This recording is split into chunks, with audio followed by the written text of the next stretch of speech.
Welcome to Fired Up California. I'm William Del Pilar, unapologetically conservative, brutally honest, and not here to make friends, but bring you truths. Tonight, we've got some heavy but important topics you as Californians must become aware of. California's governor debate, part two, affordability chaos, and a broken one party state. Then we're going to move on to the California's billionaire tax with an update, a Trojan horse for taxing everything you own. In other words, everybody can be taxed under the billionaire tax.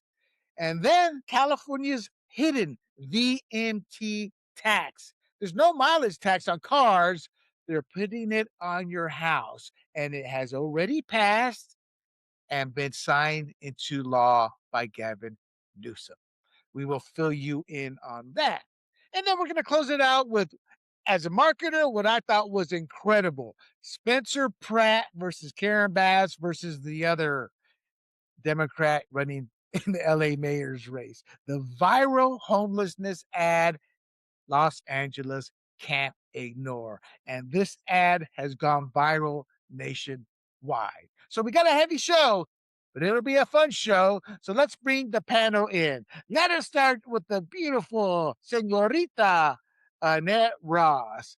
Good Then we'll evening. go to the G-man on the bottom. Hey, How you two doing? So, G, I'm doing well. sorry. Call it the racist of me, but I meant to ask you, your boy Vivek, he's really gone down in the polling. It's like neck and neck with him and Sherrod Brown. Any thoughts on your fellow Indian there in Ohio, or is this the first you're hearing about that? This is the first I'm hearing about it. That's what I figured. Gee, Ohio is no way too kosher far away. support. I thought he had it, William. I I thought just found out today, and when I heard that, I looked it up. I was like, holy mackerel. He is actually neck and neck. I think the problem is, and we forget this, I'm not going to make this quick comment. If you guys want to respond, that's fine. But when the party's in power, they have high expectations based off of promises they made. And traditionally, they always start the tank for the midterms. And I think we're seeing that effect. Right now, Trump is hurting. The economic plan, G's talked about it. Everything's about the kitchen table topics. And we're not sure where we're going to be. They still have time, but every day we get into, I'm like, just take Iran out. Stop playing games. You're more concerned with playing games with the market, the stock market, which all presidents have done. They come out, they purposely say something to get the market rallying. Just deal with the business, take care of it. Because to me, unless you have regime change in Iran, you have failed. But he's got that. The economy's not coming around. And I think Vivek is suffering for that. Any thoughts on that before we move into our first topic? No? No. Look at that. Californians don't care about what the rest of the country. Ohio. Just I'm as a just quick here to talk note, about the Silver State. just as a quick note, how Ohio goes with the governor's race will determine who the president is. Just to let you all know, a little tidbit there. So let's start with the governor's race here. Violent crime and killings, they're making the news nightly, and it's routine. Homelessness, always a topic. Roughly half of America's street homeless are in the state of California. The kitchen topic, which will not go away and rightfully should not go away, the cost of living. People we all know are leaving. Guys, I'm sure you guys have friends that have gone to Texas, have gone to Tennessee, have gone to Florida. I know people from California, San Diego that have gone to each one of those states. Newsom is openly flirting with the White House run. He's selling the California model nationally, but the voters here are saying the California dream doesn't feel attainable anymore, and that cost of living is out of control. And that's the setting for 8 candidates, really 6, but in a show of diversity, they threw 8 on the stage.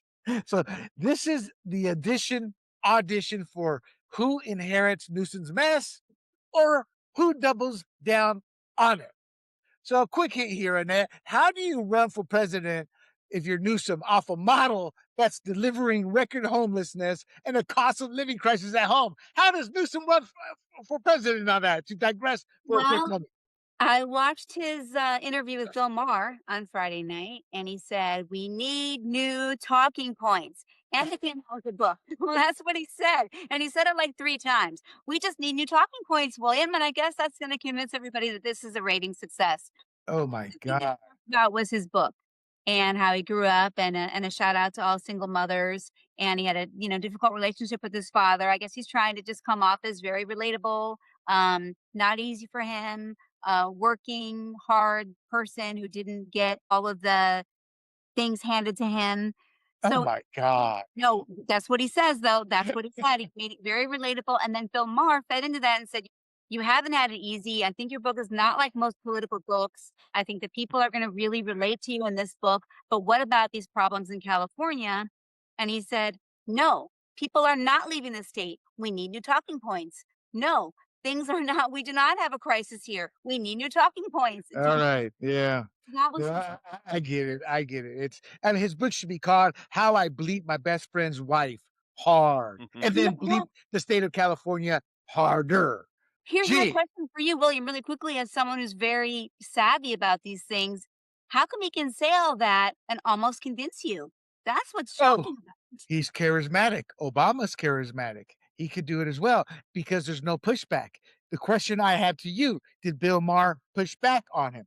No, he didn't. That's how he can do it. That's how he can get away with it. As we saw for another episode, another show, Tucker got a little bit of pushback, not much, but got enough pushback from the New York Times to expose him to the crowd he preaches to. Gee, are Californians actually looking for a governor to actually fix this or just choosing who they blame the least? No, their priorities, I think, at least on the Democrats side or the majority of Democrats, is identity politics, right? And that whole social side of things. And they don't really care about who gets hurt in the process economically, or the fact that housing prices continue to go higher and that people in their 20s cannot afford homes. So they would, I mean, yeah, Governor No, Newsom's okay, I get it. charismatic because he does this. Yeah, I Hey, get it. hey, hey. And when he's Hands. talking, it's bizarre, but they overlooked that. They said, "He's a Democrat. We just want a Democrat. We don't want a Republican who will actually fix things." My take with the California governorship is Californians, because of indoctrination, have bought into feelings, nothing more than feelings. And they don't realize feelings does not solve problems. Feelings just makes you look the other way and allow corruption to take place. So they're not looking for a governor to fix this. They're looking for a governor that makes them feel good about themselves. And when things don't pan out, who to blame? And despite the fact the way they gerrymandered everything, the way they've set voting up where Republicans lead going into the next day and then lose 3 weeks later by a few hundred votes, they can still get away with saying, oh, it's the Republicans' fault, even though we literally have no power in this state. But into that mess, or into this mess, is walking 8 candidates, 5 moderators, people. Oh my God, talk about overkill. And a promise of the quote, the most inclusive debate of the cycle or the election, unquote. And that's exactly where the problem started. So let's go inside the room. Let's go into the inclusivity theater, the chaos and moderator pathetic choices that we had. First of all, to the audience, 8 candidates. Steve Hilton, Chad Bianco are the Republicans. Javier, Xavier, Professor X Becerra, take your pick. Katie Porter, Tom Steyer, the billionaire. Matt, I'm ashamed to say I still haven't looked up if it's Mahan or Mahan. Matt Mahan. Antonio Villaragosa. And to be fully transparent, his real name is Villa.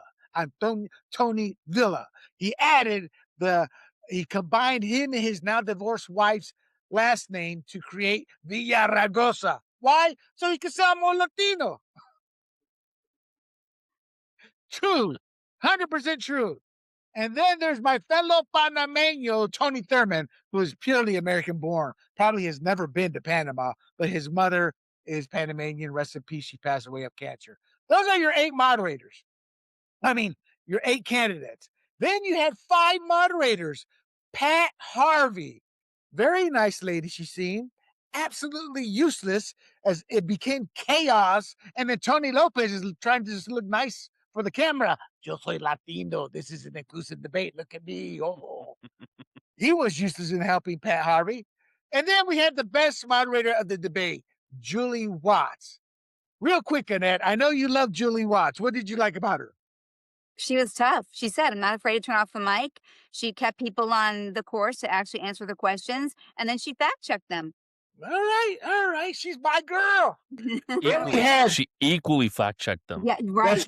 that's right. She And I seems believe she's very a Democrat at whore at heart. God, she's a Democrat at heart.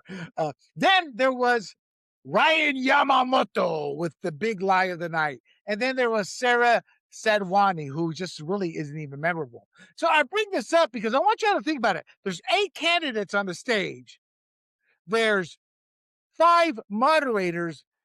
Gee, just looking at those numbers real quick, 10 seconds. How could you not expect chaos? I expect a useless debate pretty much. There'll be a couple people who kind of pull out, but there's no way people get airtime. I mean, even amongst the three of us talking for 2 hours, I mean, that's hard, right? Now you got moderators and candidates. What is that, 13 total talking over 2 hours? No, it was an hour and a half. Yeah, Right. I knew it was going to be terrible. Right. All right. So Lopez, as I told you guys already, touted this as the most inclusive debate of the election.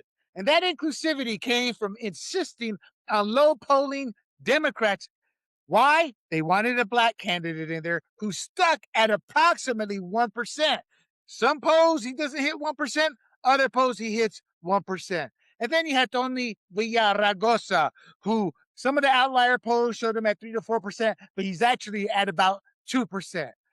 So my question is, are they on stage because they earned it with polling and qualifications? No, senor, they are not. Or because someone needed the only woman, only brown man, or minority label field. Si, senor, that's what it was. How would you feel, Black America, to my brethren Latinos? I can also say brethren Blacks, since I have Black relatives that are blood relatives. How would y'all feel if you knew you're invited not because of support, but because of your skin color or your culture? In full 100% transparency, I would say I don't care because I'm on that stage, and let's be honest, they want to get on there, so they'll take it any way they can. Real quick, give me 30, a few seconds here. Am I just too angry with this whole race thing at this point when I see something like that and I'm overreacting? And I don't think I am because you have 8 people on stage. 6 are barely manageable. 8 creates chaos. I thought this was disrespectful to the California people who are polled, and those 6 candidates are the ones who they are seriously looking at to elect as governor, not the bottom 2. Annette. Yeah, I think you're being a little bit harsh. I mean, it's in I don't think that's what created the chaos. Good moderator can control it. So for me, this was okay. I'll be honest, I have been a moderator at a few debates. Once you get past 4, it Mhm. becomes a nightmare because they all they've learned if they sit there and follow the rules, they will not get the airtime. So they all purposely jump one another. Gee, No, I tend to agree with you. I mean, usually as debates go along, you peel off. Remember, Trump said to one of the guys, I think it was Jeb Bush, "You're way at the end, and soon you're going to be not. You're going to fall off the edge, right? the next Because the debate, lower you yeah. pull, the further out you go, and the less you invite back. This time around, it was the reverse, which confused me because I wanted to hear from the other, let's say the top 5 or 6, but Mhm. now Right. we had these 2 guys who have no chance in hell, and they're on stage taking up airtime. Somebody asked me, Tony Villaragosa still alive? I'm like, yeah, he's ready for governor. I Now, even the moderators basically admitted at the top that there are too many candidates, it's going to be tough to manage. And your boy Bianco, and I know you like Chad Bianco, he got hit from multiple angles and he got cut off when he tried to respond. So not only were there too many, they ganged up on him, and the moderators didn't allow him to fairly respond and fully answer after the attacks. So I thought the best moderator was Julie Watts because it's based on substance and follow-ups. She refused to let the candidates duck questions. She challenged the answers that contradicted her research and pushed past slogans to force them into real substantive responses. She made the comment, guys, remember, let's keep the commercials in the commercials. Remember that? What was your best moment, Annette, with Julie Watts? Oh gosh, wait a minute. That's a tough question. Let me just quickly say about Antonio, just really quickly. Sure. He seems like he'd be a really cute grandpa. But anyway, I No, have no, I agree. I agree. I agree. there is something very endearing about him. My best moment with Julie, I think it was with I thought she did a really good job with Steve Hilton. When she asked him a question, I think it was about the drilling and if we were gonna be able to go more energy, like more electric cars and what he was gonna do about that situation, and he really didn't answer it at all. I didn't know where he began with the answer, and then as it went more into it, sort of at the end when he ran out of time, he answered it, and she's like, "Wait a minute. Let's go back and you can answer that question, like, are you gonna be making, like, a move toward more electric cars because we have this energy crisis?" Well, he did sort of mention natural gas actually in there, which I thought was actually a really good point. That was the best Right, point in that right, segment. Um, right. I think overall, I don't know if I have like a moment for her that I loved the best. What I loved is how she was with each candidate. I thought very fair. He came back with each of them and got them back on track, like you do with me, William. She Right. was, There you yeah, go.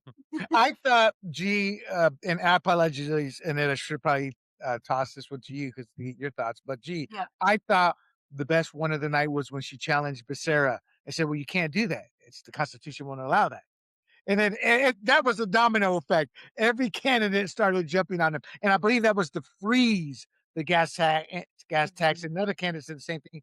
And the insurance to take them Yeah. to court as well. Those two where you can't do that. I thought that's where she was tough. Annette, to address your point, I thought yes, she went after Steve, but I thought she had a bone to pick because that's not a question you can really answer because there's various roads you can take. Not and the easiest one is regulations. Just peel back some of these regulations, give them some of the tax breaks that they were afforded before, and do away with the three tribe gas we have for climate because that creates exporting. So but I thought you're right. She was fair to all of them. Gee, Yeah, I know. I agree with the Becerra one, and I think she challenged him 3 times on it, and eventually he broke. You could see the micro expression on his face where he either was caught in a lie and he knew he couldn't do that, or he was ignorant of it and he didn't know how to respond. But he had this look of fear on his face that he's being called out, and I thought that was perfect. I hope it hurts his poll numbers. I don't know if it will, but we'll no, see. yeah, we will see. I don't think poll numbers are really going to change. Oh, and I have this up. We've been talking real quick. Let's address before I go to the question. Here are the poll numbers for these individuals. Javier Becerra is at 24%. It plus 9 change. Once Swalwell dropped, as you can see there, with a less than 1%, it seems that shifted the Becerra. And that was the big question after Swalwell dropped. Who's going to get the share of the vote? And that's got to be pissing Tom Steyer, who my understanding is starting to get closer to 200 million he spent to be at 50%. Steve Hilton is starting to create distance between him and Chad Bianco. Katie Porter, she's fading. I think she has done herself too much damage. I grew up with three sisters, a mom, and an aunt. I know what it is to be what it is. Yes, I know what it is to be a strong woman. Woo-hoo, the feminine in me. But my point is women have it hard. I do know that. I've seen that. A man can say the same thing as a woman and get away with it, but a woman can't. But Katie Porter took that to levels that you can't even say that about her, and that's why I think she's dropping. When men for sure, but I think when a lot of women see Katie Porter, they see a shrew, and I think that's her problem.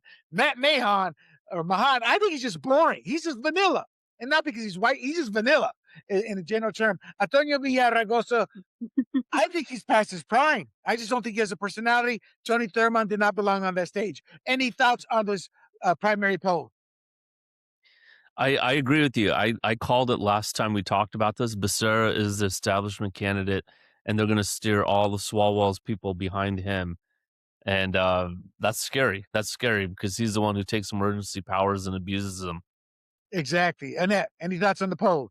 Just quickly, I wanna say, yeah, in the last after the first debate, you guys did call it with Becerra, and I was shocked because I thought to myself in that first debate, he didn't wasn't a standout for me, and I didn't really know much about him, and I wasn't feeling that impressed or taken with his charisma or really anything, and then you Right. guys were saying it was gonna he was gonna make a move toward the top, and then sure enough, he did. I'm like, "Wow, they called it." You guys Well, in Mahan's defense, Javier Becerra is also vanilla. He's just the most well known, and he's been he's part of the Democrat team. He's not an outside looking in. 10 seconds. G, would you accept if you're polling at 1%? Would you accept the spot on that debate stage? I have already answered. I said, hell yeah, I would. But that I answered with how Trump answered about Hillary. I'm going to play by y'all's rules, but take it away. And I'm okay with it because I don't agree with it. But if the rule's in there and that's what you're doing, put me on that stage. What about you, G? You're saying if I were polling at 1%, would I wanna be on the stage? Oh, Yes. yeah, absolutely. Yeah, But I yeah. think that's ridiculous. I mean, we have 60 some odd people running for governor, so I know a lot of them are under 1%, but 1% is not a realistic threshold. Should be somewhere around 3 or 5%. Annette. Yeah, I would too. I'd wanna be on the stage because you still wanna get your points across. So it's an opportunity Exactly. to be well known, yeah, to be known better, for sure. I don't blame him. But see, when I put on the congressional debate, I had a 4% rule. Brian Jones was very upset, or 60%, because he didn't qualify early on. And then eventually a couple of polls came out and he qualified. Okay, here. Guys, I don't want to spend too much more time on this. So I want to hit on some of the points that I thought are important for the audience. Who do you think won the debate, G? I would ha I mean, this is marginal. I think Steve Hilton only because I'm biased towards him. I just don't see from the average Californian's viewpoint how they saw it. I'm talking about Democrats. If I were them, I would I don't even know who I'd give it to at that point. So, yeah, all I can say is Steve Hilton from my vantage point. Annette. I sort of agree. I mean, again, I could be sort of speaking because I have a bias toward him and I like him and I wanted him to do well. But I thought he was really consistent in his answers. And I actually thought he came off as affable and likable. And so he says things with a little bit of humor sometimes, the way he talks. Um, Tom Steyer, it's shocking to me. He seems very smarmy and he seems sort of angry and he seems sort of annoyed. I don't know how I guess because of the money that he's spending, I don't know how he's able to maintain where he's at the moment in the polls. Okay, I'm gonna give you. I'm gonna say a few names because I agree with both of you guys. I think what we're all saying is nobody stood out, and Hilton did not hurt himself. So, for example, 10 seconds a pop here. Javier Becerra, he should win the one of the top two spots, but he was devastatingly bad. Yes or no? G. I agree. Julie Watts tore him a new one, and I think that showed that he was either lying or ignorant. But I think he's still gonna win the top 2. Right, exactly. Annette. Yeah, he looked really weak. Tom Steyer, I think, did the worst of the night based on how much he spent and how he presented himself like an angry old man, a better looking version of that old millionaire on The Simpsons, whatever his name is, Homer's boss. Uh, agree or not on Tom Steyer's performance? I wouldn't say the worst, but I think, yeah, I think he's gonna go down in the polls after this for sure. And, yeah, Gotcha. I don't see how he appeals to any Democrat. Rich billionaire coming in? No. Annette, to add on to Tom Steyer, not only did I think for the reasons I just said, I also think Katie Porter really gave him a potential knockout punch by calling out his hypocrisy of how he's made his billions through oil and through building prisons. Your thoughts on Tom Steyer, real quick? Well, I sort of thought his policies also coming to back to the oil were a bit confusing and convoluted. Someone would have needed to explain that to me. I did not understand where he stood on that. With Katie Porter, I just find it fascinating that the things that happened to her early on, showing her sort of anger and then the mashed potatoes and the different things that have come out about her and have sort of gone viral. It is hard to overcome those things. Actually, that's a really interesting lesson and an important lesson in the political world. Ladies, take note. Gee, do you agree with the Katie Porter take? Yeah, I do. I she can't overcome the whole, running after her husband with a frying pan trope. That Okay, Matt Mahan, 2 vanilla, just nothing stands out. He's not he's not JK Jr., let's put it that way, but very vanilla. Disagree, Annette? Agree? I totally agree with you, and actually, I think he's a little smug. There you go. Okay. Do you think he's gonna be able to gain traction, or do you think he's just gonna stay where he's at and he's done? I think he's gonna fade off into the sunset because honestly, the only thing I ever remember him saying is, "As the mayor of San Jose." That's it. Oh, in his defense, what else is he gonna say? I don't Javier, know. Javier, I actually led whatever he's been assigned, and so I don't blame him on that. But I think women look at men differently as men look at women. So I didn't see it, but I'm not going to argue that point. To Vanilla, Mr. Brown man. No, I don't think was he too vanilla? No, actually, he's actually the one who's going against the Democratic grain and trying to be more moderate. Might even be more Republican than some of our Republicans in some certain respects. So I think he's taking a risk. I just don't think it will court over Democrat voters. Like we said earlier, what they care about is racial issues and free stuff, and he's not purporting to give out free stuff. I agree. When I say vanilla, and I'm only teasing with the brown man, the offset there, but when I say vanilla, it's he's just bland. There's nothing there. There's no substance in terms of you're not going to remember him, is what I'm trying to say when I say to vanilla. The last candidate of no, Chad Bianco. Take 30 seconds each. Where did he? We all have agreed did not have the best night. Where did he lose it, and what does he need to do to regain? Because the numbers are starting to separate between him and Hilton, and that I think is because of the Trump endorsement. Annette. You know what happened to him, I think? Okay, and I know you said early on that I like him. I was saying to you that I did like him in that first debate. I wasn't sure I liked him at all. Quite honestly, I've always been sort of in the Steve Hilton camp. I think what happened to him in this debate, and this is like I do this too sometimes in board meetings, ask G, he really showed his frustration. Like, oh, I see where this is going. When you show that frustration, you look weak. He's too raw. People love raw because they perceive honesty, the working class guy, but you have to have some polish. That's what I'm hearing you say there. Gee, Yeah, you can't whine in a debate, and I can't remember which debates this has happened before. I wanna say John Kerry did it and maybe Bob Dole, but you never say, "Is there anyone gonna ask me a question?" yeah, You just Yeah. never do that. You just look like you just highlight the fact that you're being ignored and you feel like you're being ignored. Now you're telling everyone, "I feel like I am being ignored," and then everyone exactly, goes, "Oh, that's the guy who's being ignored," and his poll exactly. numbers are gonna go down. I think so as well. California doesn't need more scapegoats, people. We don't need more free stuff promises, and we don't need Javier Becerra's emergency powers to create the same chaos that's put us where we are at today. What we need is someone willing to say out loud that one party supermajority rule has broken the California dream because the data proves that, and then actually change course. Gas tax relief, real housing reform, enforcing laws and mandating treatment, basic fiscal sanity. And I don't think we heard that from not one Democrat out there. The June primary is coming fast. People, voters are going to be deciding. In fact, they may already be deciding as ballots are being mailed out whether this mess is just how California is now, which I think most people are saying, which is why they're leaving, or those of us who are sticking around, whether we're willing to punish the people who built and created this mess. Are there enough of us? We will find out. Let's move on. California's billionaire tax, the Trojan horse for taxing everything you own. I put this on the topic because I thought it was pretty important. Let's set this up first for those that may not be familiar with it. Labor and healthcare groups, they gathered more than enough signatures. This is new information to put the quote 2026 billionaire tax act unquote, on the November ballot.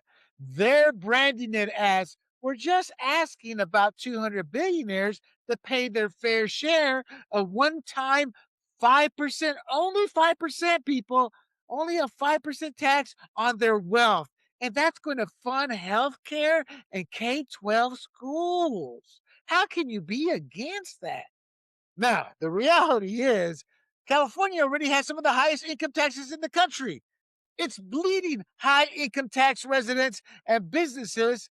And now they want to tax the net worth. They want to tax how much these people are worth. People, 60% of our taxes are paid by the 1%, if not higher. I want to say that maybe 10% that pays 60%, but maybe it's 1% that pays 60%. Either way, 40% of America doesn't pay taxes of the poor in various states. So the rich are paying their fair share. So on its face, guys, this sounds like free money from billionaires. And in reality, what it's really doing, it's building a legal machinery to track and tax everything we all own. Now, a billionaire who has left the state, I think he left the state years ago, but I'm not sure. In fact, he was part owner of the Golden State Warriors at one time. Chumath Palihapiti, yeah, oh, I chop that out. Chumath Polypetia. Palapitia, he has warned, because he's done the research on this. He's a billionaire who actually lives in the real world. He said, be careful, because once a state builds an asset disclosure system, it doesn't stop at billionaires. How do we know that? The income tax was supposed to be temporary. Only the rich were going to be taxed. Look where it's at today. He points to a mock personal asset disclosure form with penalties up to 40% if the state decides you undervalued what you own. So G could put down, oh, I only made 2 million this year. And the state could come back and say, no, G, sir, you made 2 million and you're also worth another 1 million. You lied. So now we're going to penalize you up to 40%. That's what it boils down to. Quick hit here, Annette. When has California ever created a tax system and then just left it confined to a tiny, politically convenient group forever? Let me make it even easier. When has a country, government ever done that? Never. That is a quick hit, isn't it? I'm just Never. I mean, think about it. The Social Security, that's blown up beyond measure. All these security blanket programs are just uncontrollably out or just out of control and corrupt. Medicaid fraud is one of the big ones. Gee, is this really about 200 billionaires, or is this about normalizing the idea that Sacramento gets to inventory and assign a dollar value to everything you own? So to give an example to the audience, G's house, G's cars. If G has a painting that has been handed down from generation to generation, could be worth something, that gets taxed. They can literally theoretically tax his kids' PlayStations. I know G plays the guitar. Your guitars, if you have an Eric Clapton, that's what they're working on. So is this really about 200 billionaires or about getting that system in place? No, a lot of these politicians, they're just regular people who were asked to run. Or even worse, think of them as activists, right? Your next door neighbor who are just like foaming at the mouth. I hate Trump and he does nothing right. So now they actually are for anti-tariffs and all that. But so a lot of these people get into office. I know this is supposed to be a quick hit, but they get into office. They really don't know what they're doing. So No, no, you're right. The only difference between them and Lenin is the percentage. And they just won 5%. Lenin won 100%. It's the same exact thing. Well, they only want 5% because people behind this are giving them money on the side in some legal form or fashion. And that's not Democrat. It's every politician. When you're in power too long, it corrupts you. So before we get to the Trojan horse part, let's lock in exactly what this measure says on paper, because the details tell you where this is really going. So first up, it's officially called the 2026 Billionaire Tax Act Initiative 25-0024. In essence, the 2026 Billionaire Tax Act, that's done for marketing purposes. Oh, it's not you. It's not G. It's not Annette. It's a billionaire. It creates a one-time 5% excise tax on net worth for California residents whose wealth is at or above 1 billion. Sounds good so far to most people. For people between 1 and 1.1 billion, the effective rate phases down slightly as you get closer to the threshold. So, this applies to almost all forms of personal property and wealth, as I just explained with G. It includes public and private stock, ownership in private companies, business interests, financial assets, arts, collectibles, etc. Even your kid's comic book collection would fall under this. I mean, people forget one of those brothers, the boxing brothers now, the Logan. He just sold one of the Pokemon cards for like 16 million or something. So you Yep. never Paul know. Logan. Yeah. Paul Logan, yes. But the point being, this is collectibles, Logan Paul. everything. Everything. This, it only today, as it's written right now, it excludes directly held real estate, pensions, and retirement accounts in this version. And pensions will be the last thing to go because that's what the unions always promise and get out of the taxpayer. So that will be the last thing they tax. But let's be honest, they tax Social Security, which is money that's already been taxed. So the government will double and triple tax anything they can. So backers say they have 1.5 million signatures, far above what's needed to qualify, and are already celebrating its spot on the November ballot. So isn't this just the same playbook we saw with the federal income tax again? So there's a temporary hit on the rich, then quietly expanded into the working and middle class were the ones carrying the water. At one point, we were taxed as high, the working class as high as 70% in this country before Reagan took over. Gee, isn't that what this is about? Yeah, 1913, it was just I think it was like 3% on on the top 1%. And now almost everyone's paying income tax. So it's just going to grow from here. We can't let it happen. Here's the other thing you're not really saying, which is if you're playing checkers, great, we get money, you can give 'em free healthcare to illegals or whatever. But the chess player will say, "Oh, well, these guys now have to sell all their stock, right, in order to pay 5% of their net worth because most of it is in stock. And us, the regular people who actually own that stock, we see our value go down. And Right. so that's not good for us, right? So we don't want them selling. We don't want them to be net sellers because then the value of our stocks go down. Our Exactly. Yeah, we're, 401ks, we're our going to get into that a portfolios. little bit here with Chamath's actual example here. But you're absolutely Yep, right. People don't realize when you start taking from the rich who are creating these companies, as their value diminishes, so do those 401ks. In other yep. words, Annette. Yep. Speaking of Chamath, have you guys? I know, G, you've probably seen them because you watch a lot of podcasts. I don't know if you watch those style podcasts. Annette, do you know who Chamath is? I don't. Okay, he's He's a big actually guy in finance. Yeah, on yes. CNBC a lot. Yeah, Yes, he's a billionaire. He does a great podcast, All Things In, where I haven't watched him in a while, but they have some good topics. They bring that rich billionaire perspective to the working class in terms of showing us where the country's going, why it's going this way, why this is happening, why that's happening from their mindset. And they do it in layman terms. They always brag it's the number one podcast. It's far from the number one. I think it's probably like number one on an actual non-video type podcasts like Apple or Spotify or something of that nature. So Annette, Hmm. he's been calculating all of this. He says that 700 billion and other studies have shown this in billionaires' wealth has already left California. The DoorDash people left, the Google people left, Meta people left. So billionaires have been leaving. Uh, they've already left over this proposal, and it's going to possibly lead towards 2 trillion in lost income for California. And by lost income, what I mean is they're taking jobs with them. Those jobs are paying people money. That money's leaving the economy. Their business is what they naturally bring. It's not just what they're worth, it's all the ripple effect, is what I'm trying to say. They're saying up to 2 trillion, if this stuff goes into effect, is gone. What exactly are we taxing when the dust settles? In essence, who makes up the difference when that money is gone?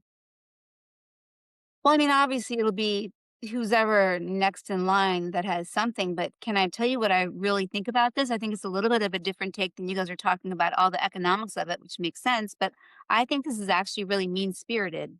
And it's like another form of identity politics to hate the rich, to hate people who have heirlooms and treasures and things that are passed down from one generation to the next. I mean, I think it creates like true animosity for your neighbor or true envy, which is one of the deadly sins for those who you perceive as having more than you. Like it's pitting people against one another. And that is what I think is so despicable about it. Instead of saying we're getting a lot of taxes and we're failing people as to how we're utilizing the tax money that we do get and how we're running this state. They don't want to really look at that. I guess they sort of talked about that. That's what I'd want the governor rates talk about more.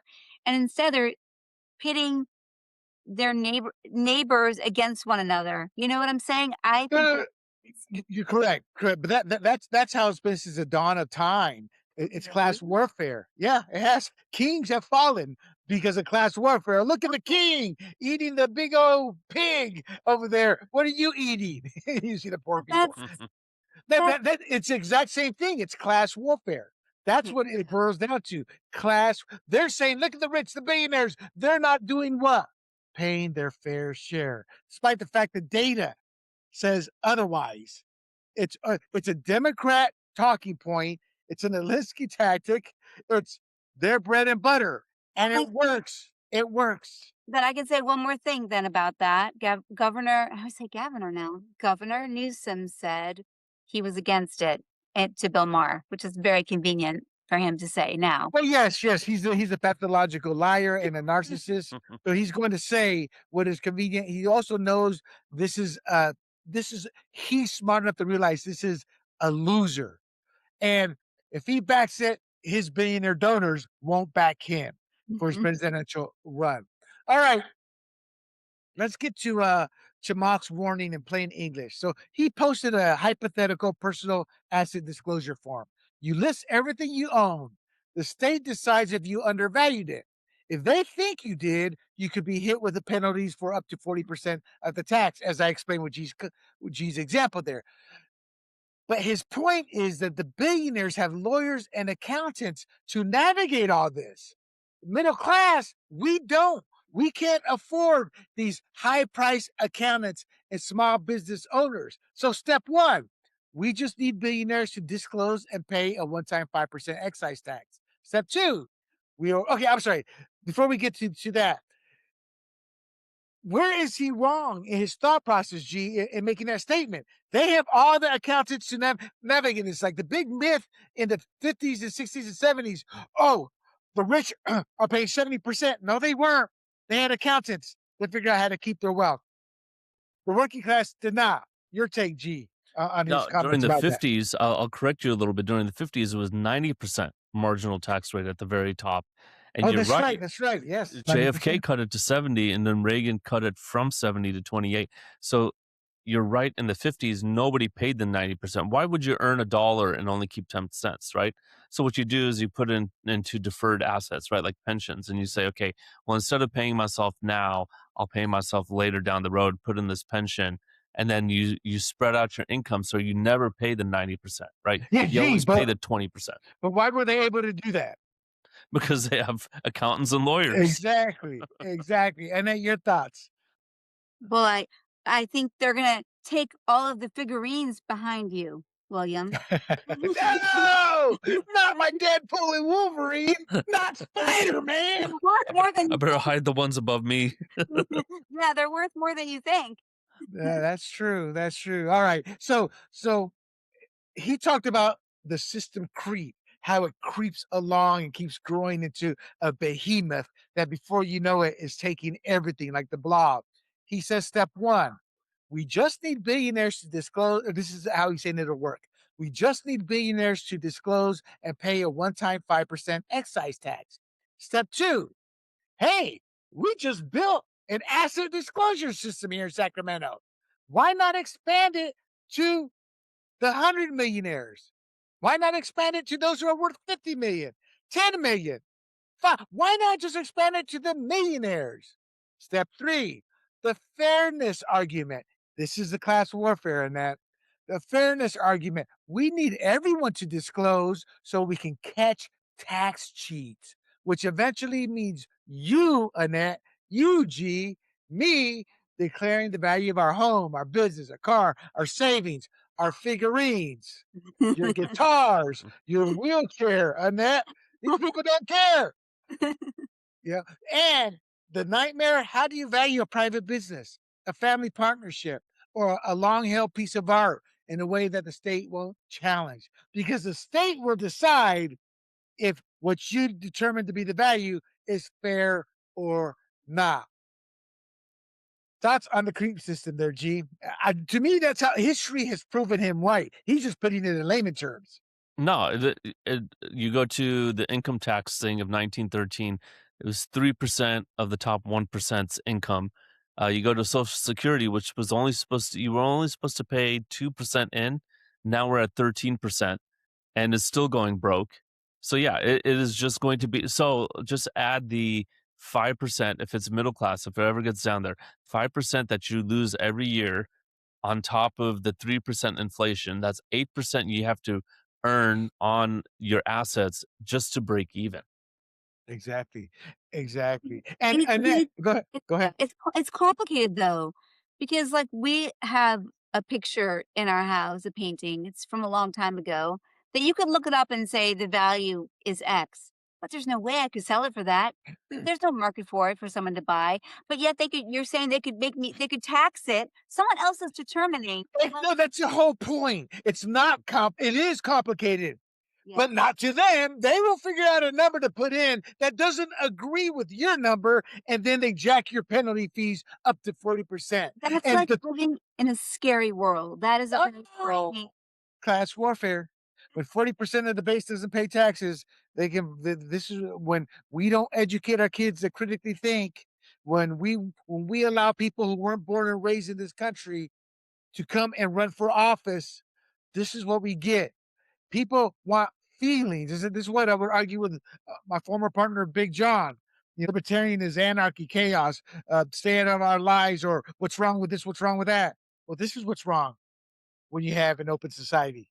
When the majority gives in too much to the minority. When I'm talking in terms of numbers here, this is what we get. And to G's point here, so what happens to founders and early employees sitting on illiquid shares, meaning shares on paper value? They could owe millions in tax on paper value they can't actually access, but the state of California wants them to pay income tax on it. And we've seen this movie before with the .com bust. A lot of tech workers were hit with with charges because they had phantom income. On paper, they had shares, but they had it cashed out, but they had to pay their taxes on it. That happened to me. I had to pay a lot of money in taxes for a lot of shares for the company, for the venture we had created. So you have that to consider too. And a lot of those .com employees ended up having to sell everything they could to go into debt or even declare bankruptcy just to cover the tax bills. So let's call it what it is. This is a Trojan horse. So it is a billionaire tax, but it's really about creating a legal infrastructure tax so they can go after everybody. And once voters accept the principle that the state can tax net worth, arguing about where the line is becomes just a matter of time and politics. My point saying is, once they got this mechanism in place, we're not fighting the mechanism. We're fighting at to, hey, you need to stop. You need to stop. Isn't this where we're headed with this? Real quick, G, 30 seconds. Yeah, totally. We're totally gonna be headed with it. And if you talk about a timeline, it will get down to a middle class maybe within 20 years. It's not gonna be quick, but it will be and here's the thing, the billionaires can move out pretty quickly. I mean, 1 year, boom, they're out. 2027, they move to Nevada or wherever, Texas, and then call it a day. Exactly. Annette, do you honestly believe Sacramento's going to build this expensive mechanism, this apparatus to track our value, our wealth, and then walk away after only 200 people? Oh, of course not. No. I mean, these are the things that never get rolled back. They only go one way. That's what's so discouraging about it. But I feel like everybody, whether you have a lot or a little, you always have the things like that are even of just sentimental value. Put a price tag on that. I mean, there's something that's just so invasive about all of this that takes away like the core, like the the human things about being That alive. no, you're right. You're right. You're right. It's see, and that you really the women are more empaths than men.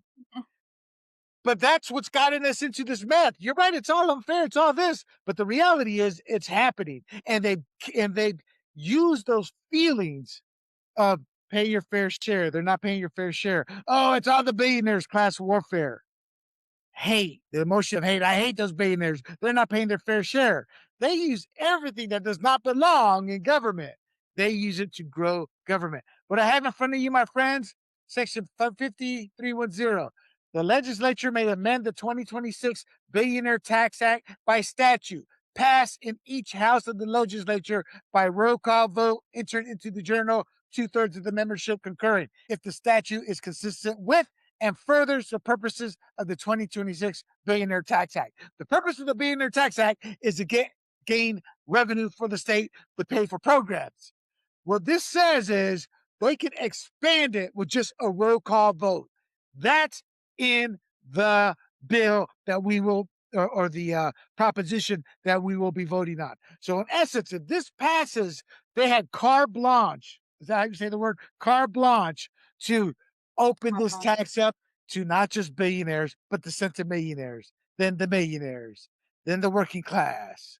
The only ones who'll be protected will be the minority poor vote that they want to keep under their thumb. It's sad but true. That's my opinion. Let's close this out here. Annette, are the voters conditioned to tax the rich rhetoric that they'll approve this ballot measure that literally normalizes taxing everybody?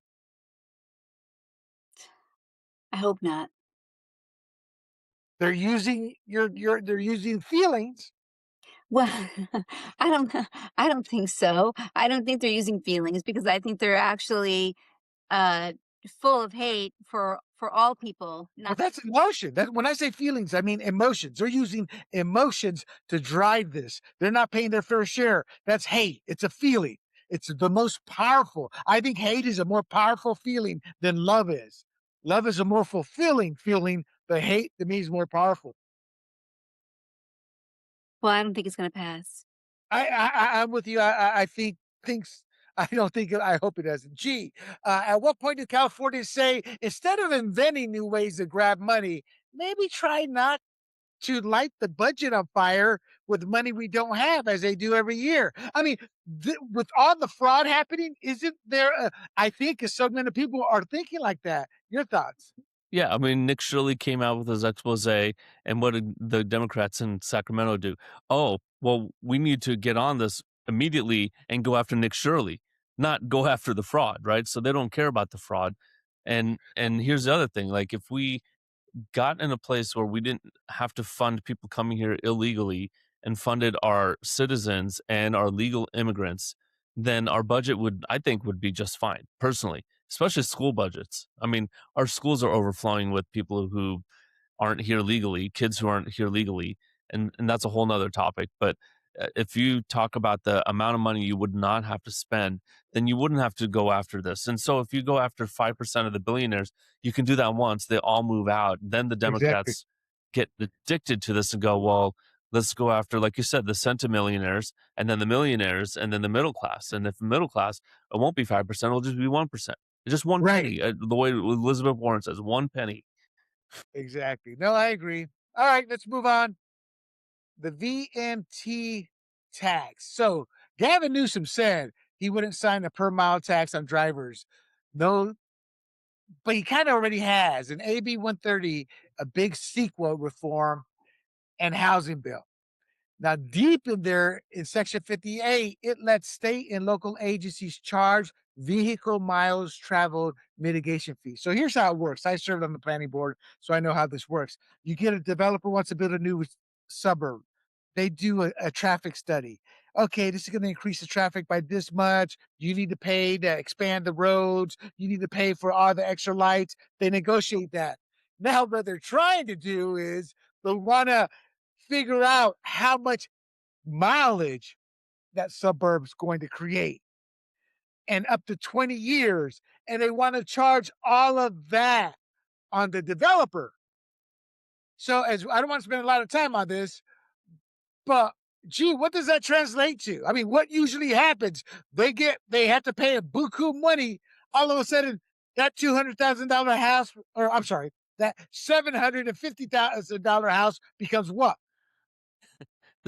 800,000. I mean, whatever the number Right, is, the 800. price goes up. Exactly. So Newsom said no to a mileage tax, yet this passed. So, Annette, is this really reforming environmental rules or just sneaking in a new way to meter how much we drive and charge us for it indirectly? Another way for them just to get more money.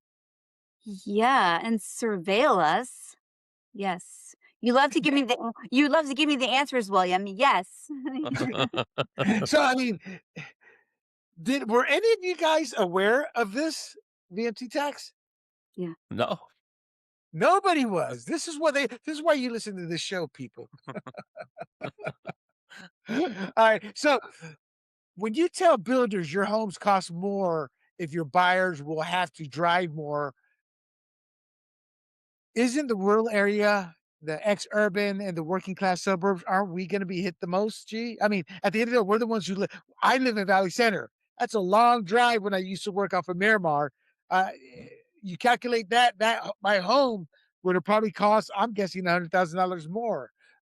So how do they claim to be fighting the housing crisis is what I'm asking here, and yet there's just this is for any new housing, this is gonna exorbitantly jack up the price, isn't it? Yeah, so the new construction is in the further out areas where people can afford them, and now you're making it even more unaffordable by doing this, which is terrible. I mean, you got all the environmental regulations. I think for a 2,000 square foot house, the cost of building that on a, regular size lot is somewhere around $500,000, and the builder still has to make money on it. Otherwise, they're wasting their time. So let's say 650 is the lowest price on a house. Now you're adding this onto it, and now you're paying tax on top of your gasoline tax, which goes up automatically every July because the Democrats didn't want to vote on it and have to answer for it, so they automatically put that in there. And then it's just going up the wazoo. It's ridiculous. I I'm surprised. I mean, today's the first I've heard of it, and I wouldn't be surprised if this goes to court. Well, I don't know. I don't know how this is illegal, to be quite honest. Annette, Yeah. they already have a pilot program with people using various tools to monitor how many miles they're driving. So Yeah. if they're already doing this, well, so they're figuring out Joe Schmo lives in Valley Center. He's on this pilot program. So we figured out how much Joe it costs or how many miles he drives uh, to San Diego, to Temecula, to various places. My point is, they're already figuring this out, and they're going to use this for the VMT. Hey, we figured out, developer, this is how much you're going to owe. Isn't it just a matter of, as G said in the earlier segment, hey, you got activists, you got dumb people running. Hey, why don't we just do that on the cars now? I mean, how hard is it to go from the VMT to an actual mileage tax in a politician's eyes that is always blowing up our budget with more money than we actually have? No, I mean, this is totally nonsensical to me.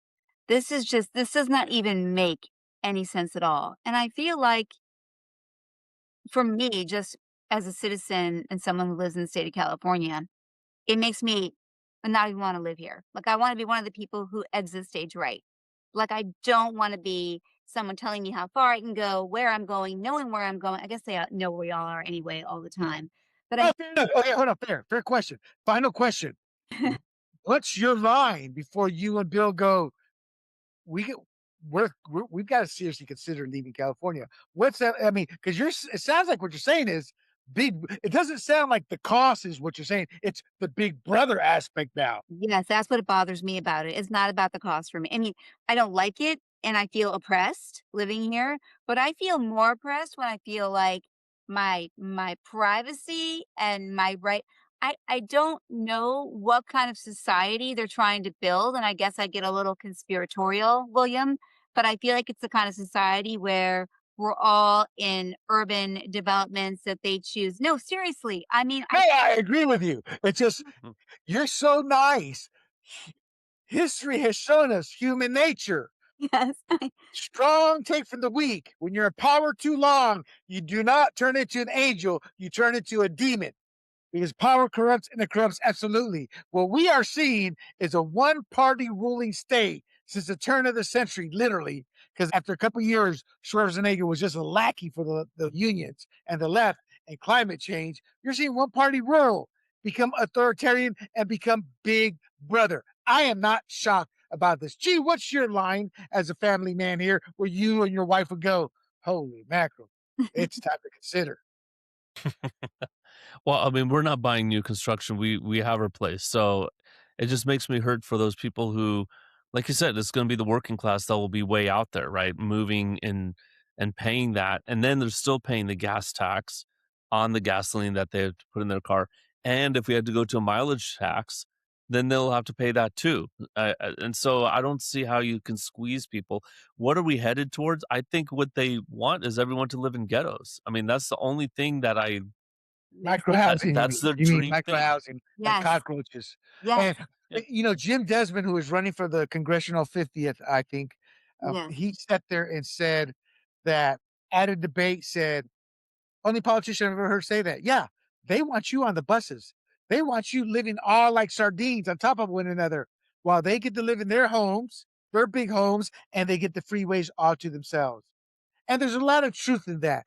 There's a reason they call it the KISS method. Keep it simple, stupid. Sometimes, well, that's probably not the best analogy, but sometimes the point A to point B, that's all it is. You get people, libertarians are the worst. They go point B, A, B, C, D. They're all the way there. See, and at point Q, do you understand now? Whether it's sometimes it really is point A to point B. I believe they want to own the roads. They want to own the landscape. They're like kings. They want to lord over us. And with that, let's go to our final topic because Karen Bass lives like a queen. And this is we're going to close this out. This is a little bit fun to the audience. This is Spencer Pratt. He is running for LA mayor. LA's homelessness and wildfire disaster. What happened, it collided with reality TV politics. And for once, the reality TV guy is the only one telling the truth on camera. This video has gone national, picked up by all the conservative sites, Daily Wire, New York Post, Breitbart, but some middle of the road sites as well. And social media, it is everywhere. We're going to watch this full clip here. 1 second here. All right, guys, check this video out. I hate this new setup. I hit the record locally button there. Screen share. All right, here we go. Check this out.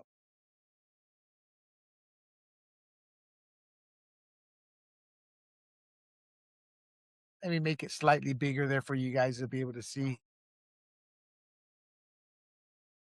There we go. All right.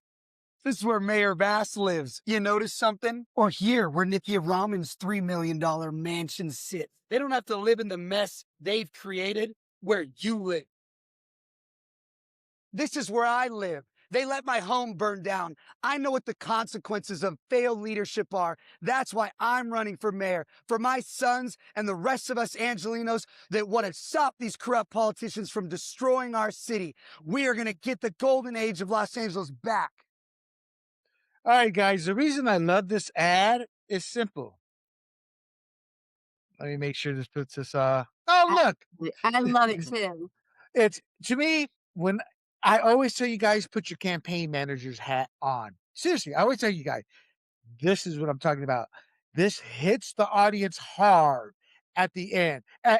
For 20 seconds, you're like, okay, yeah, okay, I get it. Not yeah, they live in a mansion, this, that. But then his trailer. When you see his trailer, Annette, what goes through your mind? I deep, deep sorrow that they have not built up the Palisades. I mean, it's like infuriating and sad and it's a failed leadership across the board. So So you how feel for the guy in essence is what I it is. do, of course. Gee, what hits you? I mean, I just think when are they going to build that house? It's been a year and a half. When are they going to get to it? I mean, that could be 3, 4 years. That's 5% of the man's life, all of these people's lives, right? Yeah. That's that's a long time. Right. No, I agree. For me, again, I always toss this out, but being born and raised in a third world country as an American citizen, when I see that, I just think of my family. Much worse situation, but that's me. That's my family. That's my culture, not Latino, but the working class American culture. He's been screwed over. It's like, to me, it just offsets. It's like, it hits hard because you realize in that moment, this guy's a working class Joe. He's not like those rich millionaires. He's Mhm. not like those living in those mansions. So this is a brilliant. Now, for those of you who may not know, Spencer Pratt is technically a homeless mayoral candidate, and I thought it was brilliant filming the homes where Karen Bass lives because one of the issues I have as a working class, and as I just said with Jim Desmond, they live in their big homes. Yet they want us to live in apartments. New York City tested micro apartments. They don't want us on the roads. Get on the bus. Live in the city. They can build 6-foot story buildings in suburban areas without any parking allowed. They don't have to build for parking. Why? They all want us on a bus. So the core message of this ad is the rich are insulated. Bass and other officials, how they live, he contrasts that out directly. He ties Bass's leadership to the homelessness crisis. And I just think that final shot on the burned property, it looks like he's on the cliff. It connects. Do you think that will connect with the audiences enough? Because he's still trailing in third place, only top two. Do you think these type of videos and the traction he's picking up, do you think it could make a difference? Do you think it could be a factor there, G? This is Los Angeles. No, I mean, yeah, he might pick up a few percent, but look, it's going to be between the socialists and the incompetent. I mean, is between those two. So I believe the other one, the third person that you referred to, who's in second place, is a Democrat socialist like Mamdani. Yes, yes, Mhm. yes, she is. Yes, Yeah. she is. Now, Annette, Yeah. I thought she was winning, actually. I thought she had the most. no, no, she's in second right now. She was in second. I couldn't find a recent poll, but Bass is still in top with like 50%. Then she comes in at like 20, 30%, and then comes in Pratt at about 10, 15%. But he's moving up, but he's still trailing. So Karen Bass actually freaked out and said he's exploiting grief. In an interview, Bass says she'd never heard of Spencer Pratt and accuses him of exploiting the grief of Palisades fire victims for his campaign. Gee, isn't he actually one of the victims? How can he exploit himself? I think she has no clue of who he is. I think that's she's just reacting. Yeah, and there's this whole thing about like had the fire warning, she didn't do anything. I think she's on the defensive, but I think she's sitting pretty, so it probably doesn't even matter. Right now, that could be true. Um, Elections aren't until June. He's got literally a full 6 weeks technically to still get his message across. Do you think this message, let's say G's right, but do you think this message does put some fear like, uh-oh, this could take some points away from us? Because remember, she is competing with the socialists, so Karen Bass can't afford to lose any points here. Annette, your thoughts? I mean, I think so. I think, gee, you're being a little bit, no, you're probably being a realist and I'm being very hopeful, but I thought that imaging was powerful. They built less than 12 homes.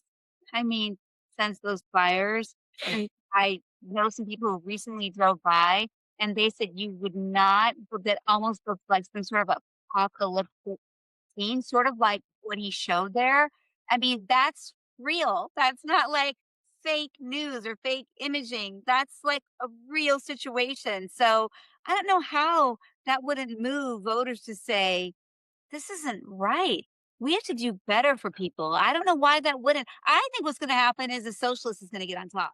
That's what I think is going to happen. I don't think the socialists will get on top. I think this the Democrats here are too refined to not vote Bass, and all the money is behind Bass. But I also think this is a silver lining. It's a long shot, but the opening is there for Spencer Pratt because, as you said, only 12 homes. There are thousands upon thousands of votes that are still destitute. So I think there is an opening here. I think it's a situation in which it likely won't work because the California Republican Party will fail again. Instead, instead of sitting there and looking, we got a mayor's race here. They're going to do what they always do. The LA Republican Party, God bless Roxanne. This isn't going to be her doing because it's built in the cake. But all that money's already going to go to the state party that's going to put it in congressional races. They're not going to put a dime into the mayoral race because as they're going to sit there and say, well, geez, right. Why are we going to waste money on this race? He needs a pack. He needs an Musk pack to start flooding the airways with these type of commercials to be able to chauffeur him everywhere where he's talking 5, 6 times a day to various audiences. I think the opening is there. Whether the California Republican Party or the billionaires on our side can take advantage of it, that's the real question. If you put if I had to put my money on it, I'd sit there and say, "Well, gee, he probably won't win, but I think he could win if we sit there and put the money behind him." Any final comments tonight, people? No, I mean, I think you're right. That this is the one shot, the one angle, right, for a Republican to win the mayorship of LA. So he's got to take it. But I'm pessimistic on I LA. am too. I am too. Can And that I just I'll make a comment to your previous comment, William. You would say often on our show that power corrupts and it corrupts absolutely. yes, it Um, does. I d I do think I hold out hope that there are some people who won't and don't fall into that trap. Well, And what disappoints me is Rick Caruso probably won't give him a dime. And Rick Caruso probably aligns everything he's saying. Rick Caruso's been saying, but all Rick Caruso actually cares about is Rick Caruso and his own cronies up there because he was a name that Republicans were trying to float, but he's a Democrat. He's just an old school Democrat. So I don't know. But anyway, to the audience, what do you think of tonight's show? Let us know in the comments. And specifically, let us know your thoughts on the mileage tax and the billionaire's tax, because that's going to impact us directly. If you got value out of this episode, as always, hit follow and subscribe on Grumblings Media over on YouTube and Rumble. Actually, it's Grumblings Media Politics on YouTube, so you don't miss out on the next shots we take at the political and media. I'm William Del Pilar, your conservative Latino, for the beautiful Ms. Annette Ross and the handsome G-Man. We will see you all next week. Hey, everybody, this is William Del Pilar, founder of Grumblings Media, and I want to say thank you for watching our content. If you want to support our all-volunteer efforts at Grumblings Media, smash the subscribe button right here. 100% free, and please consume and share our great content. Click either one of these two boxes for more of our work.